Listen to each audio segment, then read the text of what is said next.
नमस्कार, आप देख रहे हैं न्यूज एक्सप्रेस। मेरा नाम है ऋतिक ठाकुर। दोस्तों, राजनीति में एक कहावत है कि कुर्सी छोड़ो लेकिन राजनीति मत छोड़ो। बंगाल में जो खेल चल रहा है उसमें भी यही सारी चीजें जो है वो निकलकर सामने आई। सांसद के पद से इस्तीफा दिया गया, पार्टी बदली गई और अब उसी सीट पर फिर से चुनाव लड़ने के लिए आ गए। यानी कि सांसद वही, सीट वही, बस पार्टी बदल दी। अब ऐसे में सवाल है, आप भी सोच रहे होंगे कि भाई आखिरकार बंगाल में चल क्या रहा है, राजनीति के नाम पर क्या हो रहा है। आप भी इसे क्या कहेंगे, राजनीति कहेंगे, रणनीति कहेंगे, या फिर एक पूरा गेम प्लान बंगाल में चलाया गया। देखिए, पश्चिम बंगाल में इस समय बिल्कुल अलग एक जो थ्योरी है पॉलिटिकल के हिसाब से, राजनीति के हिसाब से वो देखने को मिल रही है।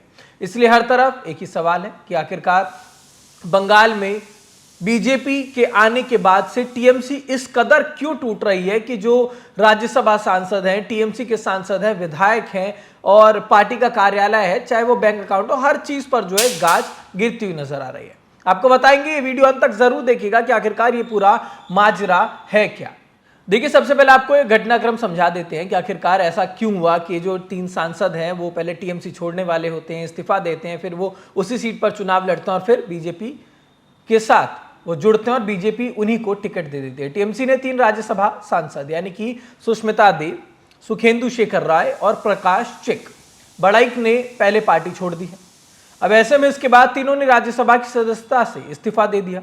जैसे ही इस्तीफा इनका मंजूर हुआ, तीनों सीटें खाली हो गई।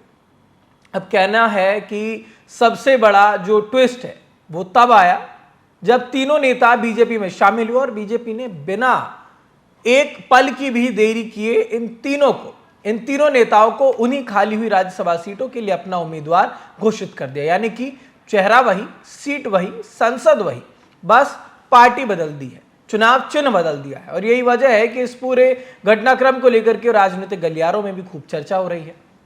लेकिन सवाल है कि इस्तीफा देने की जरूरत आखिरकार क्या थी।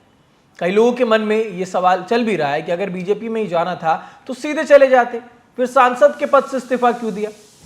देखिए, राज्यसभा की सीट किसी नेता की निजी सीट नहीं होती, वो उस पार्टी के समर्थन और विधानसभा की संख्या बल से मिलती है। अब ऐसे में पार्टी बदलने के बाद उसी सीट पर बने रहना राजनीतिक और कानूनी विवाद खड़ा कर सकता है। इसीलिए पहले इस्तीफा दिया, उसके बाद नई पार्टी बनाई और अब उसी सीट पर दोबारा चुनाव। यानी कि प्रक्रिया पूरी तरह से संवैधानिक रास्ते से आगे बढ़ रही है। ऐसा नहीं है कि जो दल बदल का कानून है, एंटी डिफेक्शन लॉ है, उसकी वजह से इन्हें आपको दिक्कत आएगी। इन्होंने नैतिकता के तौर पर इस्तीफा दिया है, पार्टी बदली, उसके बाद अब दोबारा से वहां पर जब पार्टी ने चाहा तो उस कैंडिडेट को वहां पर उतारा और उसके बाद अब वहां पर चुनाव होगा। लेकिन अब इस पूरे मामले में असली खेल समझिए। देखिए, राज्यसभा का चुनाव लोकसभा जैसा नहीं होता। यहां पर जनता वोट नहीं डालती। राज्यसभा सांसद का जो चुनाव होता है वो विधायक कराते हैं। यानी कि जिसके पास विधानसभा में जितने ज्यादा विधायक होंगे उसकी स्थिति उतनी ज्यादा मजबूत होगी। अब यहीं से इस पूरे राजनीतिक गणित की शुरुआत होती है। बीजेपी को भरोसा है कि उसके पास इतनी संख्या बल है कि वो इन 3 उम्मीदवारों को राज्यसभा भेज सकती है। यानी कि जिन नेताओं ने कुछ दिन पहले सांसद पद छोड़ा, वहां पर कुछ दिन बाद फिर से सांसद बन सकते हैं। बस इस बार उनके नाम के आगे जो पार्टी है वो बदल गई है। अब टीएमसी के लिए इन सभी बातों का, इस चुनाव का क्या मतलब है। देखिए, ये जो पूरे घटनाक्रम की हम बात करें, सिर्फ तीनों सीट तक सीमित नहीं है। राजनीतिक संदेश भी इस चुनाव का बहुत बड़ा है, क्योंकि जब किसी सत्तारूढ़ पार्टी के वरिष्ठ नेता विपक्ष में चले जाते हैं तो सवाल सिर्फ सीटों का नहीं उठता, सवाल उठता है संगठन का, मजबूती का, नेतृत्व की पकड़ का और कार्यकर्ताओं के मनोबल का। बीजेपी इसे अपनी राजनीतिक बढ़त बता रही है और ऐसे में टीएमसी इसे बहुत ज्यादा तवज्जो नहीं देने की कोशिश कर रही है। लेकिन विपक्ष लगातार कह रहा है कि बंगाल की राजनीति में माहौल बदला है। यानी कि टीएमसी में कहीं ना कहीं उथल पुथल तो है, बेशक ममता बनर्जी इस बात को ना स्वीकारें, क्योंकि 2026 के विधानसभा चुनाव के बाद से जो तस्वीर है बंगाल की बहुत ज्यादा बदली है। और ऐसे में सबसे बड़ा सवाल भी यही है कि राजनीति में कोई भी कदम अचानक से तो नहीं उठाया जाता। तो ये सब जो चल रहा था, क्या ये पहले से इसकी तैयारी थी। देखिए, राज्यसभा की 3 सीट अपने आप में बहुत बड़ी बात नहीं है, लेकिन इन सीटों के जरिए जो संदेश जा रहा है वो कहीं ज्यादा बड़ा है।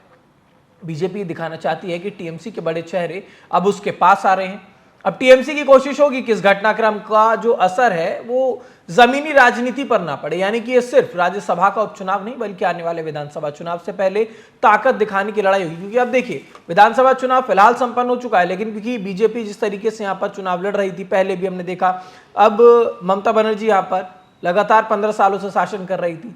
अब 2026 का चुनाव तो हो गया, लेकिन अब ऐसे में बीजेपी अपने आप को पूरी तरीके से यहाँ पर मजबूत रखना चाहती है, दिखाना चाहती है टीएमसी पूरी तरह से टूट गई। टीएमसी में अभी भी दो फाड़ जो है वो देखने को मिल रही है। ऋतव्रत बैनर्जी के पास लगभग 60 विधायक हैं, वो कहते हैं कि हम असली टीएमसी हैं। अब इसका जो पूरा मामला है वो चुनाव आयोग तक पहुंच चुका है, बैंक अकाउंट्स तक की बात आ गई थी, पार्टी कार्यालय पर भी जो है ऋतव्रत बैनर्जी ने ताला मार के चाबी अपने पास रख ली है। तो बहुत सारी चीजें हैं जिससे टीएमसी की टूट साफ तौर पर दिख रही है, और ऐसे में 3 राज्यसभा सांसदों का भी जाना टीएमसी के लिए अपने आप में एक बहुत बड़ा झटका है, और बीजेपी का ये मास्टर स्ट्रोक माना जा रहा है, क्योंकि वही 3 लोग उसी सीट से एक बार फिर से खड़े हो रहे हैं, बस पार्टी जो है वो बदल दी गई है।